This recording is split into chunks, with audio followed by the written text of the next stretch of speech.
Ayan, ito na naman tayo sa ating voice record na hindi ko talaga ito pinakakaya ko yung mag-voice record ako mga kabarangay. Ayan na nga mga inday, sumakay na kami ng Roro dito mga inday, papauwi na kami dyan, papunta na kami ng Dumaguete. Mga kaburakday, galing kami ng Bacolod mga inday. Ayan, papunta na tayo dyan sa Dumaguete mga inday. Sumakay na pala kami ng Roro. Ayan mga kaburakday, merong nahihilo mga inday sa sobrang laki ng alon mga inday, kasi nga one timing yung pag-uwi namin mga inday, may bagyo kasi mga inday. So kaya mga inday, tulog na tulog yung mga kasama ko mga inday.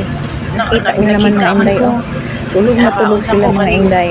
Itong isa na to, nalibang to sa sa cellphone, at saka yung iba ko din kasama mga kaburakday, tulog na tulog kasi nahihilo sila mga kaburakday, at saka sobrang pagod sa biyahe mga kaburakday.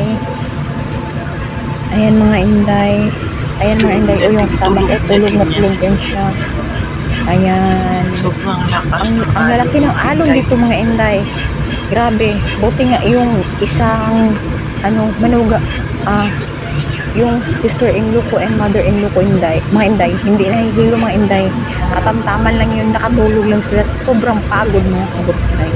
Ayan o, ayan, ningaw na din mga inday kay Gipang Kapoy. Ayan mga inday, sobrang soka niya yan, nahihilo siya masyado, grabing hilo niya yan dyan mga inday. Ayan, tulog na tulog ang lahat mga inday, tahimik kasi nakikiramdam lang, kasi nga sobrang laki ng alon mga inday, grabe, para kaming ang laki ng alon mga inday. So stay put lang kami dyan mga inday.